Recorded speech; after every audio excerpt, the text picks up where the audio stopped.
So in today's video I am going to talk about some steps to improving you as a player on Apex Legends. Now my name's Dratlaw44, so thank you for stopping by. So basically I'm going to go through step by step and explain a few things all about it. Now before I get into the main content, of course, do remember to never stop moving, never stop believing, and stay Apex. Now if you do like the content that I'm providing, you find that the information is useful, then please do drop a like on the video, and if you want to subscribe for future content from me, that would be amazing. I do try and post generally nearly every day, and that includes guides, tips, and other interesting videos. Anyway, that aside, let's get into the main bulk of the video. So, a big thing with Apex is learning about positional advantage. Now, I've got some clips coming up that kind of highlight that. Why I use Bloodhound is because personally I am not a great player for sometimes knowing why I'm in a bad position or that I'm in a bad position, so I like to kind of be able to scan. Now not every legend has that luxury, however with practice, with knowledge and things, this is something that you can definitely do. Now I would say that this guide is mainly for intermediate and beginner players. If you're high level or professional, you're obviously not going to benefit from this guide, so I just wanted to point that out just in case. Not that I think any professionals or high-level players are going to be watching this, but you never know, so it's just worth mentioning. So, at the moment, I've got a clip that's coming up that is a really good example of how positional advantage can change the course of a fight, and of course, make it so that it works in your favour and not theirs. So a key thing with this particular one is picking your fights wisely and looking on a one-to-one basis, which I'm going to go into in a little bit more depth in a bit. But also as well, when I say positional advantage, this means using the cover around you, knowing the map, and using the scenery. Now, as you can see, I can jump on a box, the lifeline doesn't know where I am, and I'm able to then down her. Yes, I missed a couple of shots, but I did enough damage to put her down. She didn't know what was happening. Now, I can quickly then dive behind this other box to heal up, because my shield has been touched. I've been hit by a few bullets. There's someone throws a grenade, but of course, luckily the indicator tells me that I've duck behind the cover and I'm okay. Now I can push. Unfortunately, Viper got down, so again I can jump up on another box and I can gain the first initial attacks. Now don't be afraid to swap weapons. Again, if you need to swap weapons to finish someone off, do it, because rather than reloading, it's just not a good thing. Now you can see straight away there, literally a dive behind cover. He's now fighting JHD. I do the last couple of shots and okay, I get the kill for that one, but it turns the fight into our favour. We get Viper up as a revive, we push on, and it continues. Now with this one is a great example. So I use this clip in my crypto. You can see that I took a shot with the flatline, but I realised that range-wise, this is not going to be a fight that I'm going to do that well at, because the flatline, although it is a good gun, does not work at the further ranges, so we reposition. Now I did use this clip in my video literally yesterday, the crypto one. I'm going to link that in the description. But as you can see there, I bring the Bloodhound to me, and of course I can down him with the Prowler select fire. Unfortunately Viper gets downed, that's unfortunate, but the guy had a hemlock, and I literally then start shooting while strafing. Now the strafing between the submachine guns is a lot better, so again I force him now to move. The storm's coming in, he retreats, and I'm able to then get that elimination and push for, of course, the revive. So as you can see there, literally we brought the fight to us rather than to them. It changed the course of the fight and turned a disadvantage into an advantage, a massively key thing in Apex Legends. Now, something else that I would always say is things like using rocks and boxes to heal is always key. Strafing in and out to make it more difficult for you to be hit whilst not over-committing is really important as well. It means if you are damaged and you're at a slight range, you have time to then reposition and heal, because healing is such a key thing. It's a very slow process, unfortunately, but if you don't heal, you're going to die. And I will say, never go in all guns blazing against 6 enemies. It will result most definitely in your demise. Now you can see here that something that I do is I throw 2 arc stars. This is to try and cause people to split in regards to the team. Fighting 3 people at once is going to get you killed, and it works. Now you can see that the Bloodhound splits off. I missed some shots, but luckily my 2 teammates are there and Viper gets the down. Fantastic. So now we're looking for, now it's a 2-on-3 fight, putting it into our advantage and not theirs. Now height advantage is usually such a key thing. Sometimes it doesn't always work out, but as you can see there, JHD gets one of the downs, he gets knocked as well, but I literally am able to get the initial burst in, the damage first, and then of course we're able to get the elimination and we wipe out that team. Fantastic. So you can see little key things there. It's just little bits of decision making, little bits of repositioning.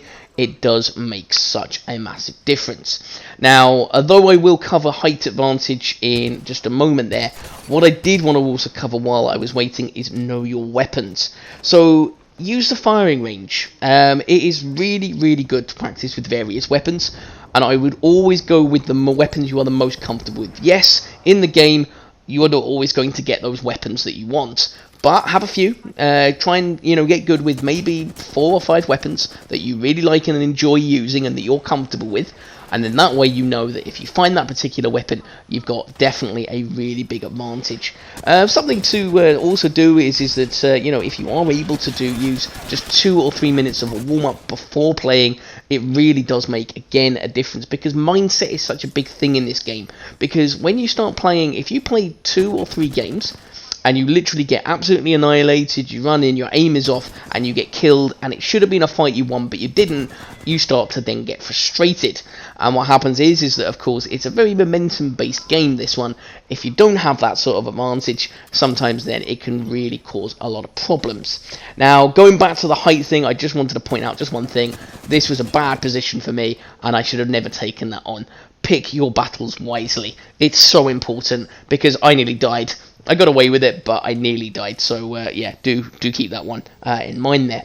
But going back to the weapons, I mean, basically, if you can use 2 or 3 minutes per day before you play to go into the firing range and just have a play around with the weapons, make sure your aim is good, that you're hitting your headshots, that you can strafe well and things, it's really going to make a difference, because, it can increase confidence in your game, rather than put you in a negative move because you died immediately and against a player that you should have beaten. It's very frustrating. I would also suggest to look at settings. Now, I have done a settings sort of like video before. Again, it is something that I would definitely just depends on your kind of play style, your preference. If you're a console player, so if you play on Xbox or of course play as PS4, your settings may well be different to, of course, if you're on PC, mouse and keyboard. But I would definitely have a look and sort of, play around with the sensitivities and just see if there's one that maybe if you're not so good on the aim, maybe lower your sensitivity so that you're a little bit slower in your sort of like turn circle, but you can hit your shots a little bit better. And if, of course, you don't, then it can be really helpful. Now, you can sort of see here that a Bangalore kind of attacks, unfortunately, downs Viper.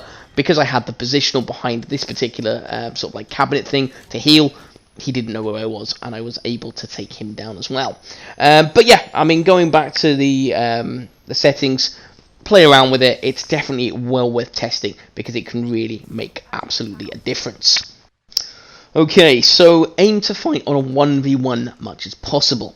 So, like I said before earlier when we got that Bloodhound to split due to the Arc Stars, the team split up.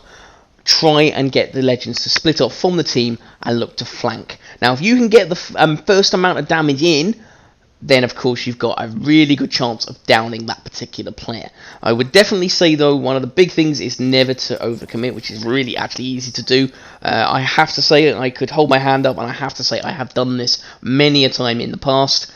A little bit less now, through learning, through dying, through making stupid mistakes and kicking myself for it. But I would really stay away from over-pushing, over-committing. Even if you get it down, I know that you guys want that kill. I do. I always want the kills.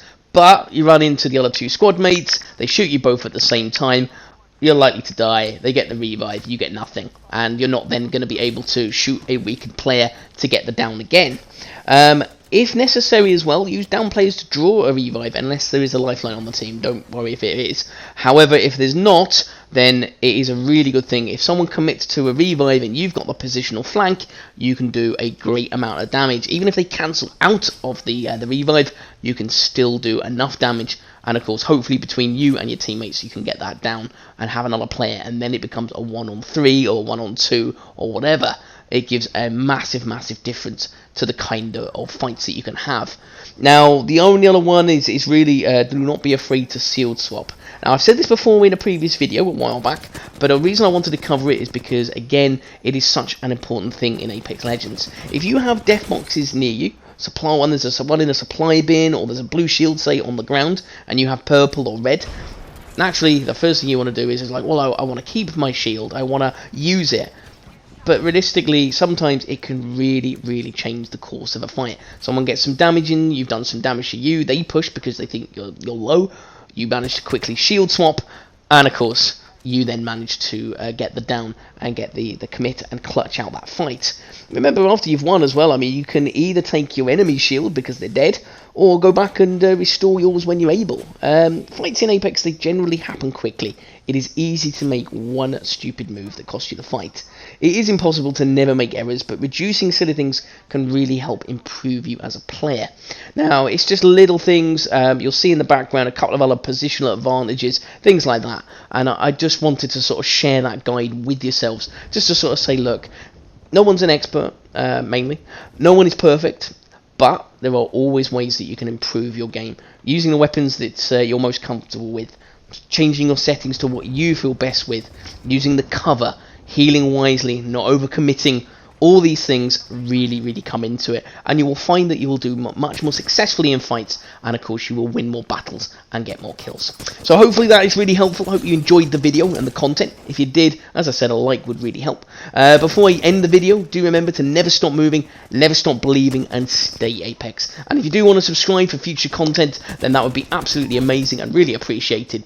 On 61 subscribers, growing all the time, and that is all I can ask.